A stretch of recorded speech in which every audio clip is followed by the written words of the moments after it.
Hello everybody, good morning and welcome to That's Football. This is your latest transfer news and we're going to be talking about all the big clubs today. Arsenal, Spurs, some people might say they're not big, I think they are. Chelsea, Liverpool, Man City, Manchester United, lots to discuss.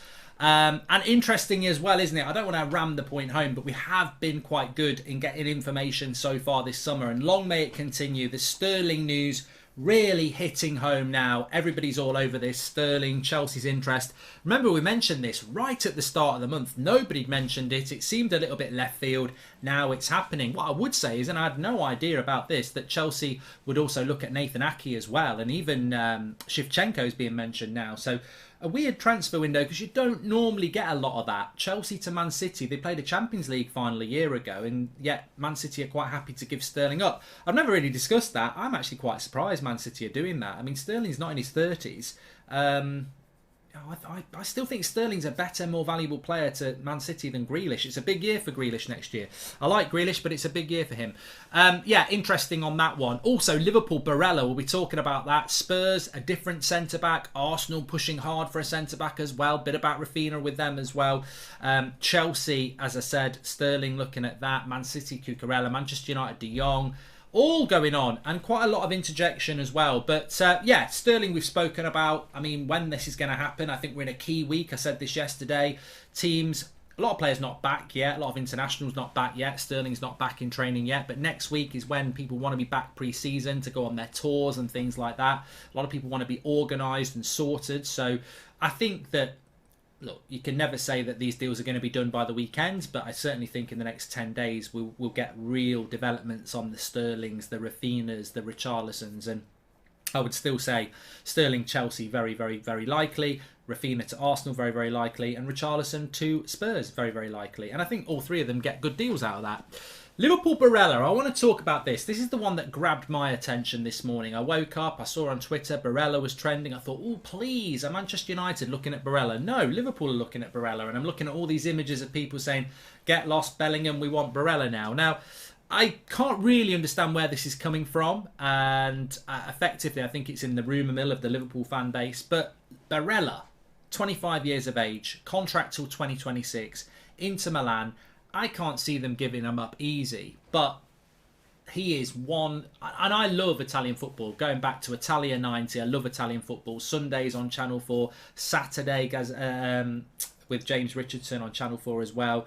I love Italian football, and I don't think enough Italian players come and play in the Premier League, certainly midfielders anyway. And I know that Verratti's done it for years at PSG, but there's been so many players I've looked at in that midfield over the years with people like Gattuso and De Rossi, and even now with people like Tonali and Barella and Locatelli. I think these are players that all would suit the Premier League, and I'd love to see Barella playing in the Premier League. Do I think Liverpool are going to sign him this summer? Possibly not, but it might be a player next summer. Already, I said this last week, Bellingham, take your pick. Man City, Liverpool, Real Madrid, Barcelona, Bayern Munich, they'll all be going for him next summer. It will be Dortmund's big sale next summer, and where he ends up, look, you could get him, you might not get him. So it's wise for Liverpool to be looking at other players, and I think Barella would be superb in a Liverpool side. I really do. Whether they could do that deal this summer, I wouldn't be expecting it. Maybe it's a deal for next summer if Bellingham doesn't happen. Liverpool seem to be at the point where they've almost done their business now. I do think a midfielder for Liverpool would be a very, very good idea. And, you know, I wouldn't be surprised if Liverpool went and did another deal because they've got the capability of doing that. And they're selling players to sort of accommodate the signing of Nunez anyway. But, I mean, look, it'd be very exciting. And that's why Liverpool fans are excited about it. Whether it'll happen, we'll have to keep an eye on it. But it's an interesting story. I suppose it depends whether Liverpool want to do a business now. Inter Milan probably would do some business if they got a good offer. They have financial issues of themselves. But keep an eye on that. I wouldn't put it in the category of what I said the other day. De Ligt, Chelsea, that's definitely on. I wouldn't say that's definitely happening, but it's definitely on. And it's the sort of player that Juventus, again, Italian clubs will always sell if they can get good money most of the time because they, you know, the Italian league is not as cash rich as what the Premier League is. So De Ligt to Chelsea, I think, will happen. But you know, we'll have to wait and see. Everyone's got a price, I suppose. Talking about centre-backs, very quickly, let's bring the North London clubs back into it. Arsenal and Spurs. Arsenal, Lisandro Martinez, aggressive. I was talking about this on the United Stand. It does implicate Manchester United. If you want to check that out, check it on the United Stand. More depth information about it. But effectively, Arsenal want Lisandro Martinez. They've already put one bid in, it's been rejected. They're being aggressive, trying to get that deal done. They know United are stuck in this De Jong train where they won't do anything else before they've sorted De Jong out. So it gives Arsenal a free run at a centre-back from Ajax, which is what Man United want. They want Timber. If they don't get him, they want Martinez. So Arsenal really aggressively going for Lisandro Martinez. I don't know which way to jump on that. I think the way Arsenal have behaved in this transfer window so far, I think they'll get him. Already got Vieira, already got Jesus, very close to Rafinha, as we've said, and I think they'll get Martinez. I do. If I had to take a guess on it, I do. I think the only thing that will stop it is if United and Ajax have come to some sort of agreement. But Arsenal are going really, really hard on that.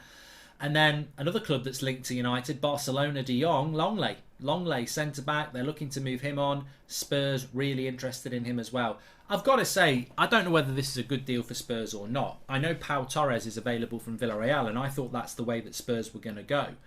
But Longley, a few years ago, was a player I would have thought, interesting. I don't know about him. He's not really... You look at Barcelona fans and they don't really want to sell De Jong. They understand De Jong's going because they need the money, but they don't really want him to go. You look at Longley and Umtiti and they're very, very eager to get those players out. Is that the right profile of player for Spurs? I would never mistrust the judgment of Conte. I think he's a fantastic coach, but I'm not convinced that Longley is that right sort of... I mean, I don't think Longley is the...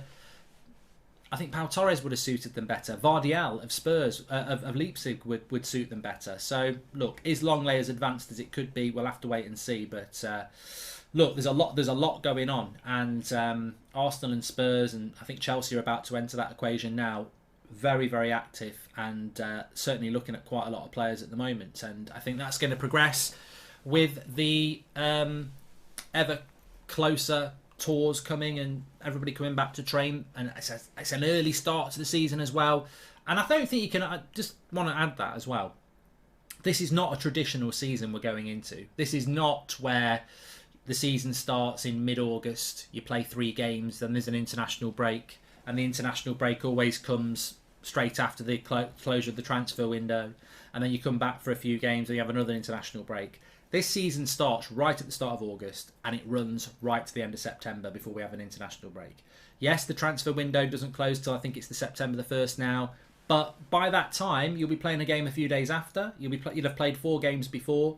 It's not the same, and your preparation's not the same. Like you can't... If you want to get players in, you really want to be doing it ASAP. It's going to be very challenging. You've got a World Cup in November as well, so... Yeah, and also you want your players on tour because you're playing a game on August the 6th. It's a week closer than it normally is. So I think teams are working quicker and working more aggressively because of that. And I think it's something to keep an eye on. And that's why I think we'll keep getting the fast progression of deals that we're getting. One other player I would mention, again, it's to do with Barcelona, is Dembele. I mean, there was a time a couple of weeks ago when it really looked like he was heading to Chelsea. Bayern Munich have put an offer in. I think PSG have put an offer in. I think Chelsea have put an offer in. And Barcelona have put an offer in. Apparently he does want to stay at Barcelona now, and that's the most likely thing. But that could change. He might... I mean, Chelsea, I think if they got Dembele, they'd still go for Sterling. I don't think that's the killer blow, really. I think they would go for Sterling, and still... I think they're very, very far ahead with Sterling, and I think they would go for Dembele. But I think he'll end up at Barcelona, to be honest, and maybe that will solve the problem, which is probably why Chelsea is still linked to Richarlison as well from Everton. So really interesting. Lots of people doing lots of things. Chelsea, Sterling, Rafinha, Arsenal, Alessandro Martinez, Arsenal, Spurs, Longley, Richarlison, and obviously you've got Liverpool a bit quiet at the moment. I think Man City will get Cucurella. Manchester United, just very quickly, I'm going to speak about them on the United Stand. De Jong is getting closer, and as close as it can get. It's closer than close. We will get that deal done. Eriksen's still deciding between Brentford and Manchester United, which I just try not to talk about because I think it's embarrassing. But as I said this morning, I think with Eriksen, he's probably like United fans. He's like, well, I'm waiting to see what you're going to do. And if we're confused as fans and concerned, then you can understand why he is. And people say, well, why would he want to stay at Brentford? Well, he likes London, and he's a first-team starter every week at Brentford. comes to Manchester United, might spend most of his season on the bench and in a team that's struggling. So, and you've got to upheaval and go to Manchester. So, you know, this is a guy that was lying on a pitch a year ago thinking he'd never play football again, or could have been in a worse situation than that. I imagine he just wants to play football and enjoy football. And, you know, maybe that's why it's taken him time to deliver. Let's see. Anyway, thanks everyone for watching. Get your comments in below as always. Make sure you smash a like and subscribe. I'll speak to you on the next one.